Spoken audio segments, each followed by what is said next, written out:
Welcome to Indiana Men's Basketball Weekly, presented by Big Ten Plus. I'm Max Parker here with Zion Brown. And Zion, we can't possibly try to talk about anything else first, but the win, the main event last Saturday. IU goes to Purdue and wins 79-71, completing the season sweep of the Boilermakers, winning at Mackey for the first time since 2013. I mean, wow.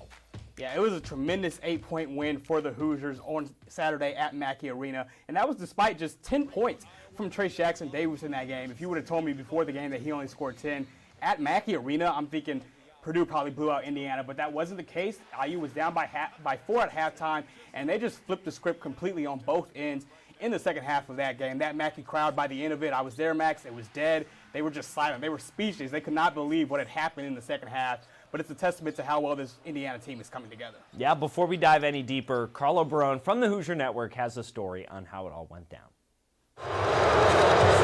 Purdue, IU, a rivalry as old as time. And last night, Jalen Hood-Schifino wrote his own chapter in stunning fashion. It was an unbelievable display of basketball for him. I mean, I thought he played 40 minutes and, get the ball where it's got to go offensively, have to defend, and then put the ball in the hole, man. He had a tremendous game for us, and we needed it. Led by the freshman, Indiana fought off Purdue for the second time this season, but for the first time in Mackey Arena in 10 years. Absolutely, we feed off of him. I told him before the game even started, I said, you're going to get your opportunities, get them up and score the ball. And I kept telling him, Coach Woody was trying to give me baskets, and I told him, I said, Coach, not right now.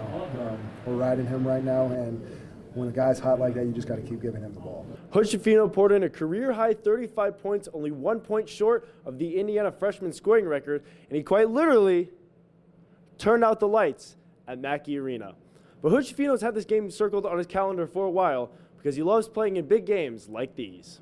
Yeah, I live for those moments. I love playing in big games. Obviously, going into Purdue is going to be a tough one. We beat them before, so we knew we had to bring our A game, so I was pumped up for that game. But exactly when did Hood-Schifino know it was going to be his night? When I hit my first shot. Hood-Schifino and Indiana will look to avenge their loss to Iowa when they host the Hawkeyes on Tuesday. For the Hoosier Network, I'm Carlo Barone. Thanks for that, Carlo. We'll get into the Hawkeyes next, but first, Zion, it wasn't just a lights-out performance by Jalen Hood-Schifino. Trey Galloway also showed out as well in Mackey. The two guards combined for 48 points.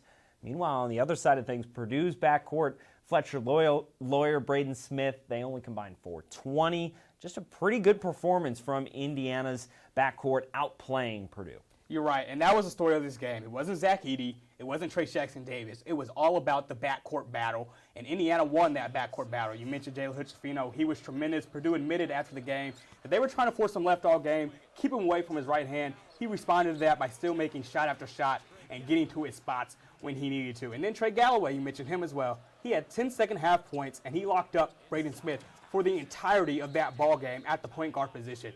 Galloway was huge. Hood-Schifino was great, and they say guards are kind of the separator between good and great teams going into March, and right now that IU backcourt is starting to come along really well. Well, the separator, Jalen Hood-Schifino, gets the recognition with both Big Ten Player and Freshman of the Week honors.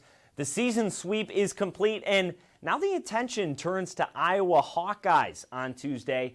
Indiana blew a 21-point lead at Carver Hawkeye Arena back in early January, and with a sour taste left in the Hoosiers' mouths from that game, it's sure to be a heated rematch, Zion.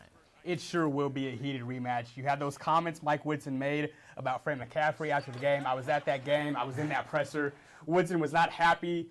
We just saw Fred McCaffrey's antics yet again a couple days ago this weekend, so he might be kind of being monitored by the Big Ten referees at the moment. So who knows what's going to go down in that game, but I'm looking forward in this one to see Race Thompson back guarding Chris Murray because the Hoosiers got out to a 21-point lead in that game, a lot because of what Race Thompson did defensively.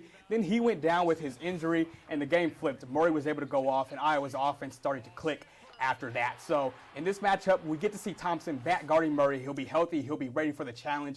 I really want to see if he has that same effect where he can kind of slow down and shut down Chris Murray in that ballgame. Indiana attempts to avenge the close loss on Tuesday, but then the focus shifts to Michigan on Sunday. The Wolverines searching for payback following the Hoosiers' 62-61 win in Ann Arbor a few weeks back. On Sunday, we're getting Hunter Dickinson versus Trayce Jackson-Davis, Part 2. That was a big matchup just a few weeks ago. in Ann Arbor, and I can't wait to see those two go off against each other. And for Michigan, this team, their tournament lives is really on the line this week and going into the Big Ten tournament. If they could say they went into Assembly Hall, came into Bloomington, and got a quad one win against a probably hyped up Indiana crowd, that will be big for their tournament chances. So Michigan, you know they want this win badly. The IU crowd will be amped for it, and the Hoosiers are going to have to fend off a pretty hungry Wolverine squad. Yeah, the game on Sunday against the Wolverines, senior day. Trace Jackson-Davis, Race Thompson, Miller Kopp, Xavier Johnson, and Nathan Childress all expected to participate for IU. Zion, could be a tearjerker of an afternoon on Sunday in Assembly. Tell me about these seniors, what they mean to the program. I mean, yeah, I expect a lot of tears to be flowing on the court, in the crowd. It is going to be an emotional day. Obviously, it starts with Trace Jackson-Davis, who has now cemented his legacy as one of the best Hoosiers ever, but even going down to Race Thompson, Miller Kopp, Xavier Johnson, people that have made huge contributions for this IU team and have really jump-started the Mike Woodson era, if you think about it. This is his first big senior class. These guys are going to contribute now to Indiana going to 2 straight tournaments to start the Mike Woodson era, and it's going to be so emotional, so sad for so many of the people in that building kind of walking away. But whether it's the seniors or the other players on this team, you know they will be dedicated to getting one final win at Assembly Hall this year for those guys. And so I think they're going to go out there and really try their best and really try to dedicate it to those seniors that are walking away from the program. Well, Zion, before we go, let's zoom out, take a look at the Big Ten as a whole. IU currently in a 4-way tie with Maryland, Northwestern, and Michigan for a second-place slot in the Big Ten. The Hoosiers are looking to stay in the top 4 to get that precious double bye heading into the tournament. And I want you to look into that crystal ball of yours. Look ahead to the end of the season. Tell me where you think and how you think that's all going to pan out. Max, I'm not even going to try to predict All right, all these all right. things. Because look, right now, I wanted to get you to say something. You got those 4 teams at 11-7 and 3 teams at 10-8. I don't know who's who. I can't even tell you who plays who or what scenarios would break out into tiebreakers. But I'll predict IU. I do think the Hoosiers go 2-0 this week, sweeping it at home, and that would clinch a double bye in that top 4 for Indiana going in to Chicago next week. So I can predict that for Indiana.